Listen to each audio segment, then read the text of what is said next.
Hai, Assalamualaikum dan selamat sejahtera untuk pelajar kelas 3 Ibnu Battuta dan kelas 3 Ibnu Khaldun. Video kali ini kita akan masuk kepada bab 7 untuk sains tingkatan 3. Okey, bab 7 ialah tajuk tentang tenaga dan kuasa. Okey, dalam bab ini kita ada 3 subtopik. Okey, iaitu yang pertama ialah kerja, tenaga dan kuasa. Yang kedua, kita ada tenaga keupayaan dan tenaga kinetik. Dan subtopik yang ketiga adalah prinsip keabadian tenaga. Okey, untuk hari ini kita akan masuk 7.1 dulu, iaitu tenaga, kerja dan kuasa. Okey, dalam bab sebelum ni, bab 6 dalam tajuk elektrik, kita dah belajar tentang tenaga, kerja dan kuasa elektrik. Tapi untuk kali ni kita belajar untuk yang dilakukan oleh kita manusia, okey, ataupun sebagai tenaga mekanikal. Okey, yang first kita tengok kerja dulu ya. Okey, cikgu klik pen. Okey, mula-mula kita tengok kerja. Apa maksud kerja? Kerja dia punya simbol dia adalah W. Okey, didefinisikan sebagai hasil darab daya dengan sesaran. So W sama dengan F kali dengan sesaran. Okey, dan kita akan dapat dia punya jawapan dia dalam unit joule. Okey, unit dia adalah joule. Okey, huruf J. Apa maksud 1 joule? Okey, 1 joule ialah kerja yang dilakukan apabila 1 Newton digunakan untuk menggerakkan objek 1 meter. Okey, jadi maksudnya sesaran ni unit dia meter. Bila kita dah gerakkan 1 meter dengan tenaga 1 Newton, kita dah buat 1 joule tenaga. Okey, iaitu 1 joule bersamaan dengan 1 Newton meter. Okey, daya yang diberikan adalah sebanyak 20 Newton dan ke arah menegak. Okey, so force ni mesti kena ada arah. Sesaran dia 1 meter. Okey, jarak 1 meter. Jadi kerja yang dilakukan ialah W kali Fs iaitu 20 Newton kali 1 meter, kita dapat 20 joule. Okey, so sebenarnya dia melakukan kerja untuk melawan daya tarikan graviti sebanyak 20 Newton ke bawah.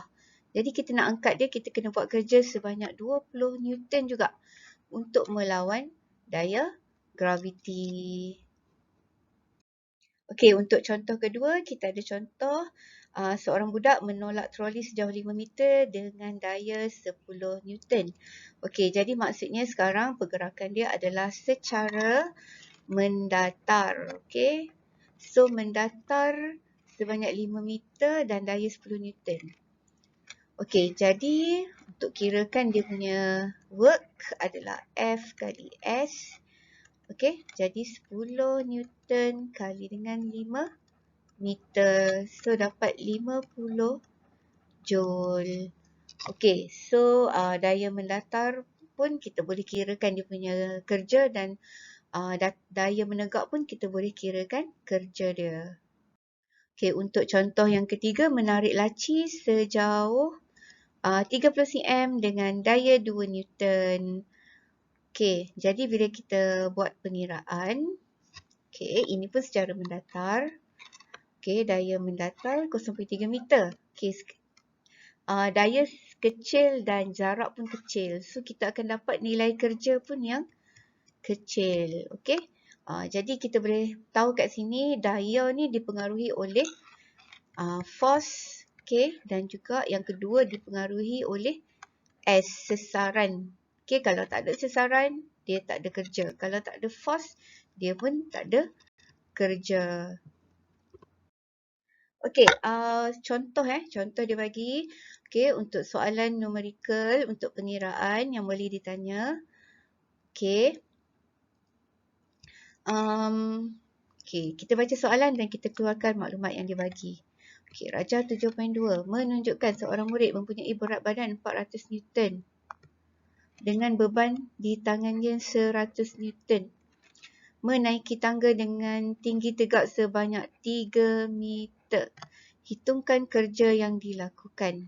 Okey, so sekarang kita nak tengok daya. Okey, daya force adalah bersamaan dengan 400 Newton untuk budak tu tambah dengan 100 Newton pada beban, dan sesaran dia adalah sebanyak 3 meter.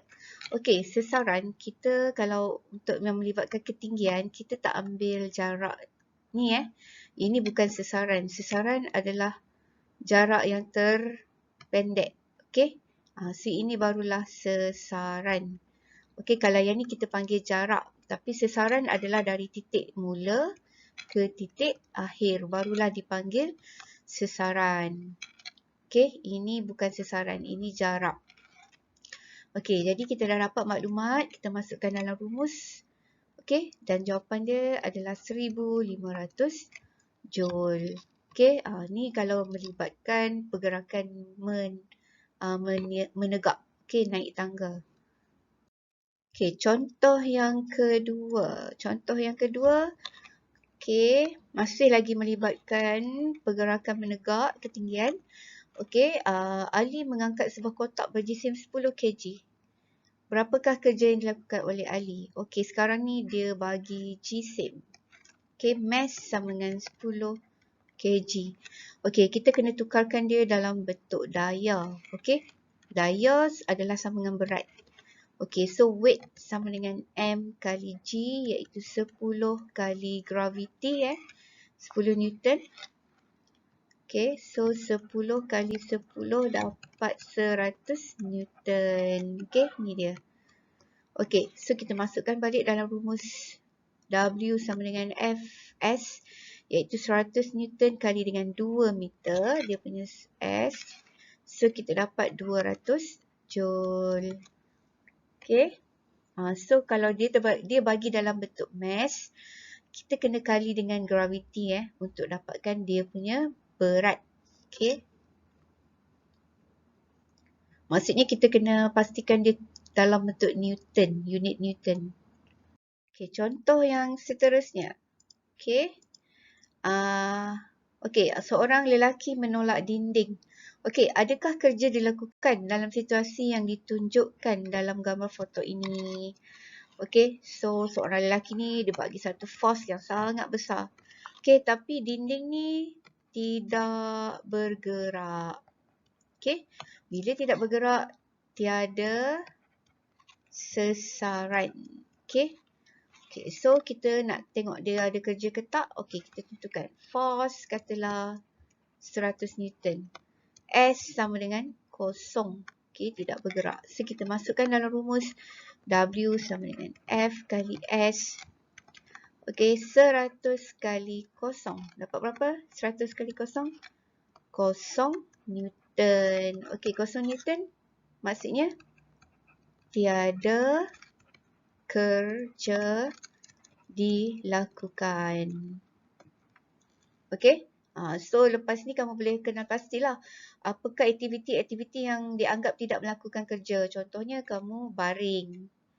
Okey, lepas tu kamu duduk tanpa bergerak. Okey, so semua adalah contoh-contoh tidak melakukan kerja. Okey, maksudnya dia tidak menggunakan tenaga.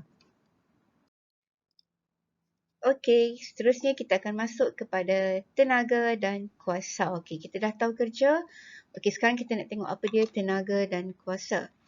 Okey, tenaga. Tenaga didefinisikan sebagai keupayaan untuk melakukan kerja. Okey, unit SI dia pun Joule juga.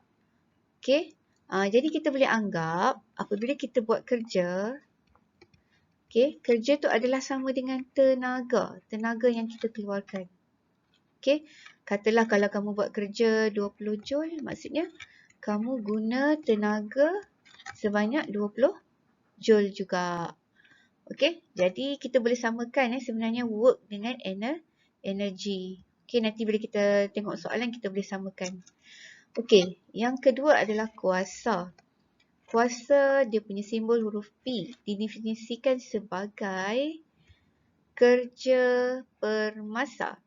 Okey, so sebenarnya kuasa ni kita nak tahu dalam masa 1 saat ni berapa banyak kerja yang dia boleh buat.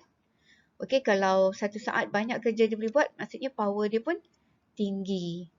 Okey, dan unit dia adalah W, iaitu watt. Okey, ini rumus dia. Unit watt, ataupun kita boleh gunakan 1 watt bersamaan dengan 1 joule per saat. Okey, jadi kuasa ni dia per dengan masa. Kita nak tahu dalam masa 1 saat tu berapa banyak kerja yang dilakukan. Okey, kita tengok contoh aktiviti D. Okey, seekor monyet mempunyai berat 50 Newton memanjat pokok setinggi 3 meter dalam masa 20 saat. Okey, so kat sini kita ada maklumat yang kita ada. Okey, daya 50 Newton, sesaran 3 meter. Okey, so kita dah tahu daya dan sesaran, kita boleh cari kerja. So, kita dapat kerja 150 joule. Okey, masa yang diambil 20 saat. Jadi, kita nak kira power dia.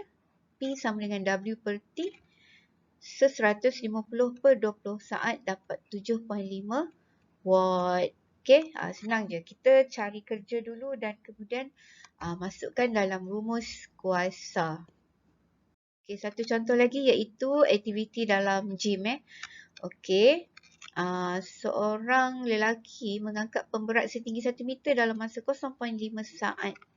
Okey, jadi kita keluarkan apakah maklumat yang diberi. Okey, daya 150 Newton, sesaran 1 meter dan kerja adalah 150. Okey, bila kita dah masuk 150 kali 1 dapat 150 joule.